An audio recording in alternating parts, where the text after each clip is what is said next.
nice. Hey YouTubers, Grimmy here, and today we're taking a look at something special. A special edition of Megatron that transforms into a Sega Genesis. Being a gamer and Transformers fan, I was extremely stoked to hear that Mega Drive Megatron was going to be a thing, and patient knowing there would be a version decoded after the Sega Genesis. Licensed by Takara Tomy and produced by Sentinel, this toy is a tribute to the 16-bit era and the console that kicked off the console wars. Before the Genesis came out, no one could touch Nintendo and the NES. The Mario machine held dominance over the toy shelves for many years, beating out others like Sega's Master System. But in the early 90s, that changed when Sega released the Genesis. Armed with not only a stellar list of titles like Space Harrier, Golden Axe, Streets of Rage, and of course Sonic the Hedgehog, but also the most ruthless ad campaign of its time. Under the slogan of Genesis does what Nintendo don't, Sega effectively declared war on Nintendo. And with a history like this, it's no wonder the Genesis was chosen to be Megatron's alt mode. Speaking of that alt mode, it perfectly replicates the original Genesis in about an eighth of the size. Yeah, if you were for some reason expecting this to be life-sized, you're sorely mistaken. And no, it does not play video games either. Why would you expect this from a small toy? The look is spot on to the old system though. All the deco is there, including the logo and the blurb that says it could produce high-definition graphics. My have standards changed. Okay, the on-off switch, the volume slider, and the reset button are all well sculpted and painted. The controller ports, TV connections, and power ports are also sculpted in, although only the controller ports have any detail to them. One port is even removable so you can plug in the included controller. Yes, you heard me.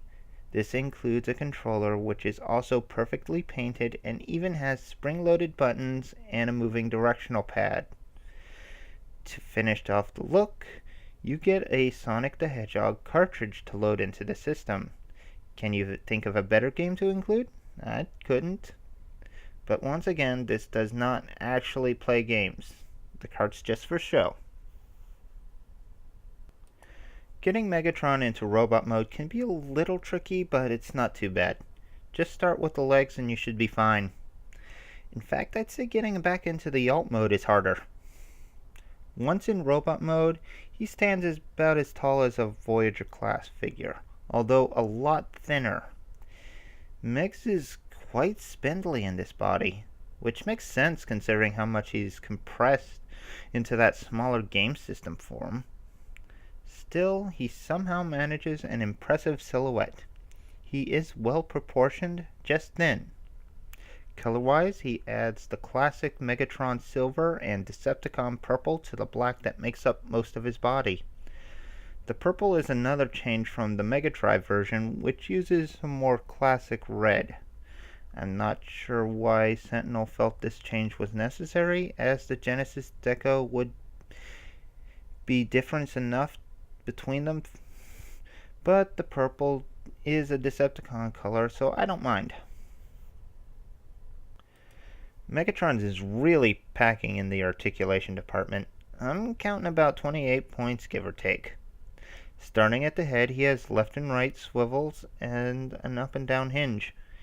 Each arm has about 7 joints each for forward and backward movement, as well as in and out at a few points.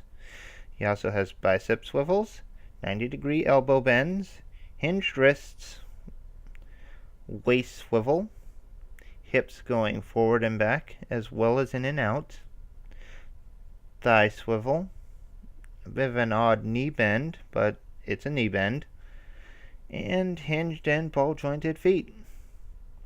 For the most part, this works well, but there are problems.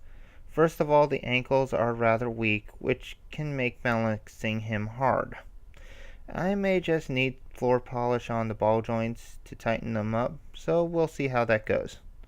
Another problem is the kibble on the arms can get in the way for some poses, which somewhat limits their movement.